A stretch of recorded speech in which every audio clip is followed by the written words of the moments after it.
discussing about designing assessment tools, wherein we saw what is a rubric, the definition of it. We saw uh, how it can be used for marking assignments, class participation grades. We also saw the types of rubrics, as each one of you have rightly said it. And these were the two charts which we referred to in the previous lecture.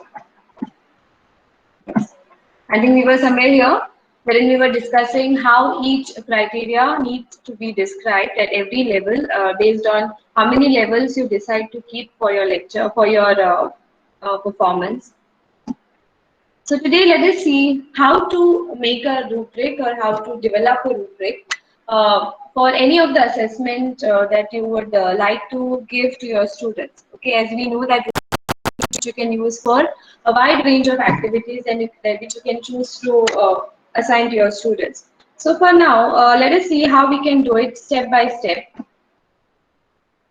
The first step that you need to know is you have to decide what criteria or essential elements must be present in the student's work to ensure that it is high in quality. And at this stage, you might even consider selecting samples of exemplary student work that can be shown to students when setting assignments. So here, as a teacher, you need to decide what criteria are required or what criteria you need or you expect the child to have, or what qualities you expect the child to have in his or her work. Okay, so these qualities are in turn actually the criteria which those qualities you need to convert into criteria or essential elements which you have to decide for that particular assignment or work that you would give to your students. And at this stage, you might even consider selecting samples of exemplary work. So when we say that you are setting a criteria, you need to also give them an example by maybe if you're what you say when you go to a class and you tell them that these are the criterions that you have set for this particular assignment. You can choose to also show them a sample.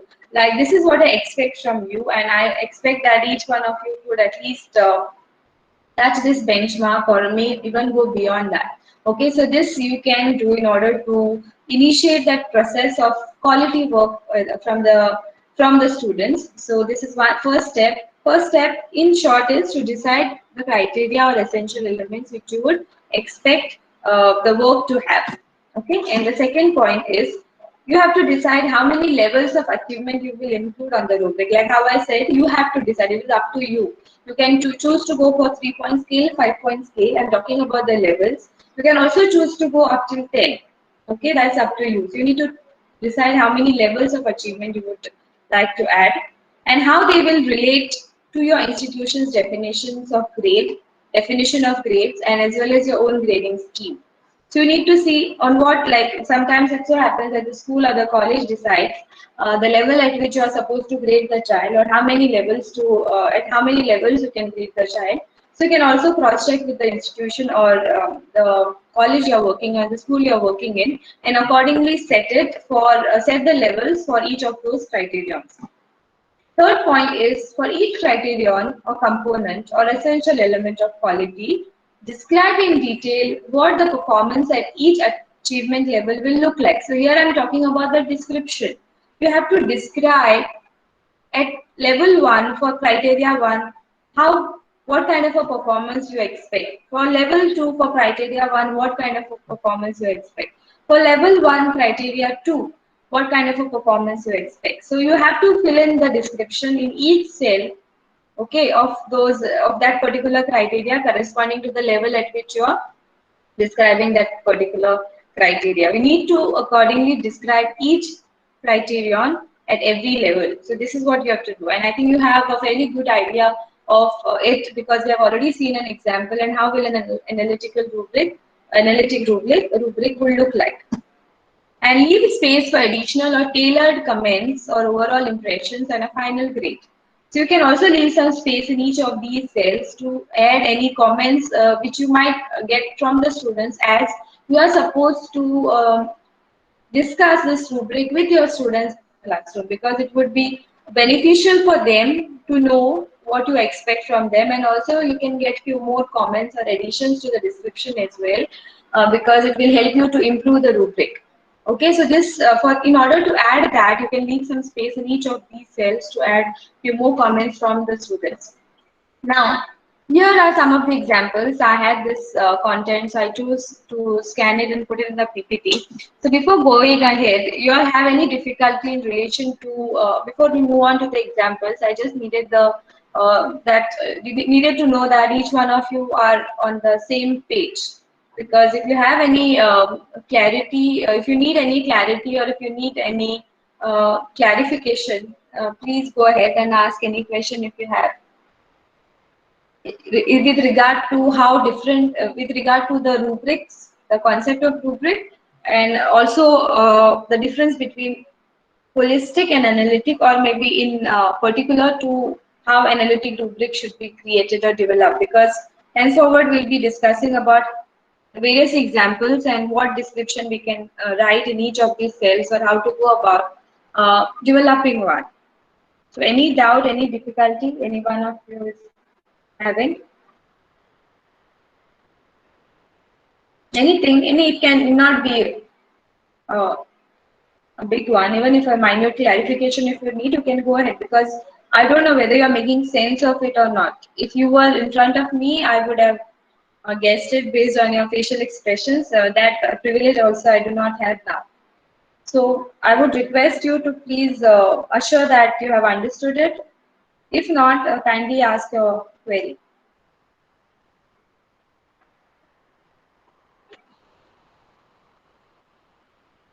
Because a task on that will be given to you all, which you have to do individually. So please go ahead, because you need to understand it well so that you can implement it practically. Any doubt any one of you will have, any one of you is having, please go ahead.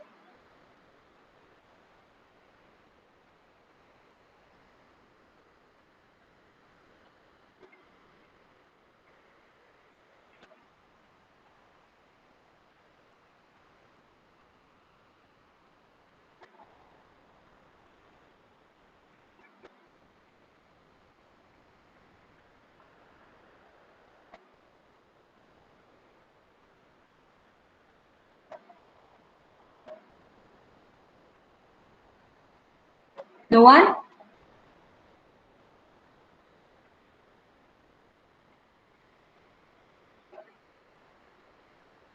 Okay. So should I assume that you have understood it till here?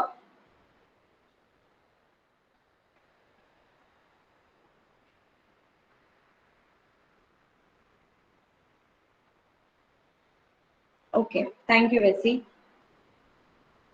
So now let us start with the example, the first one, that is analytic rubric for assessing science laboratory work during examination.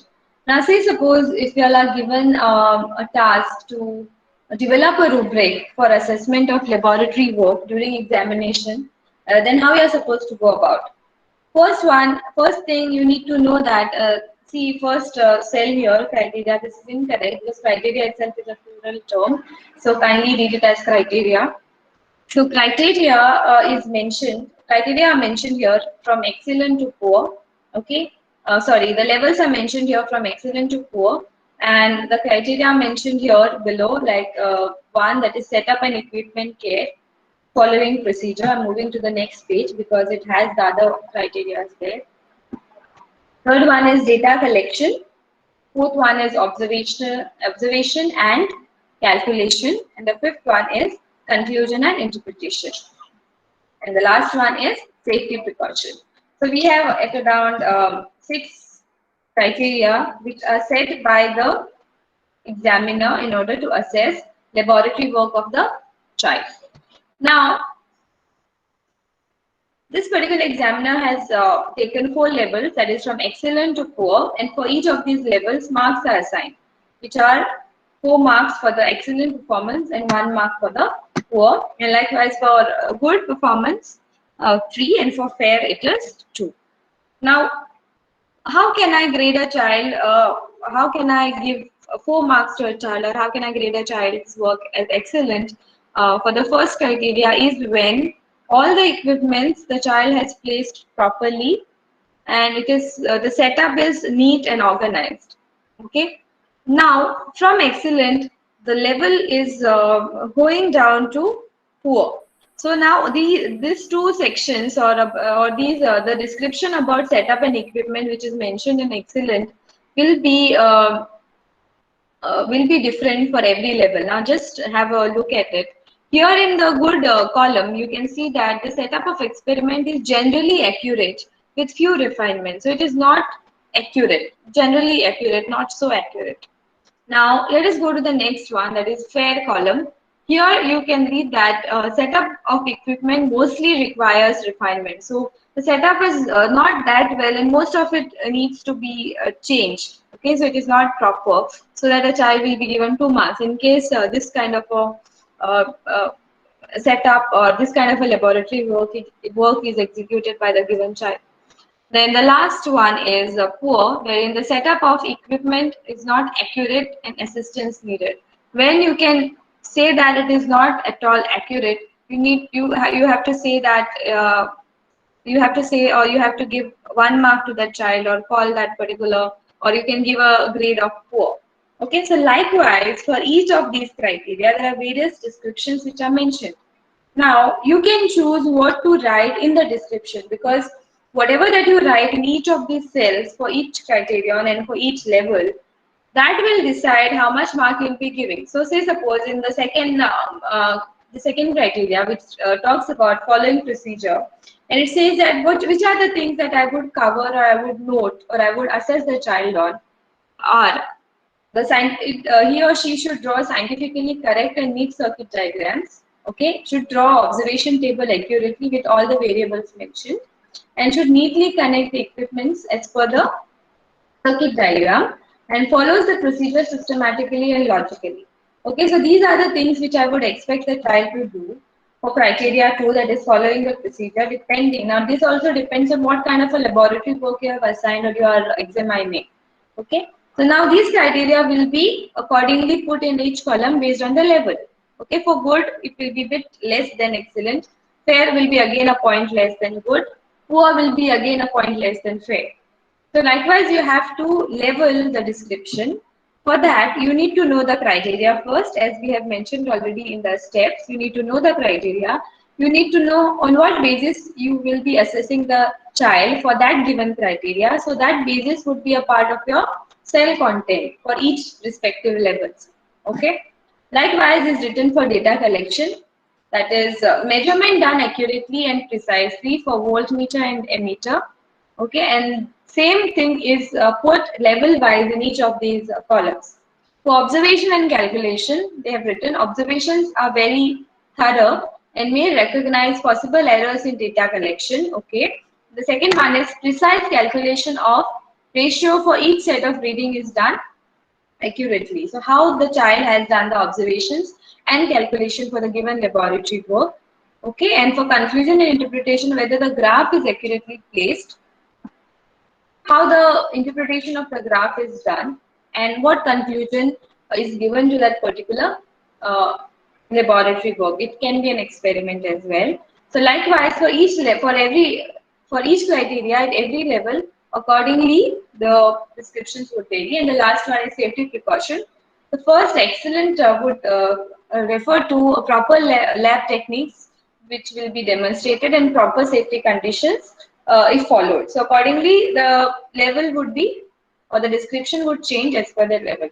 So I hope each one of you have understood how to write the description in each of these cells. I'm not going to discuss all the examples.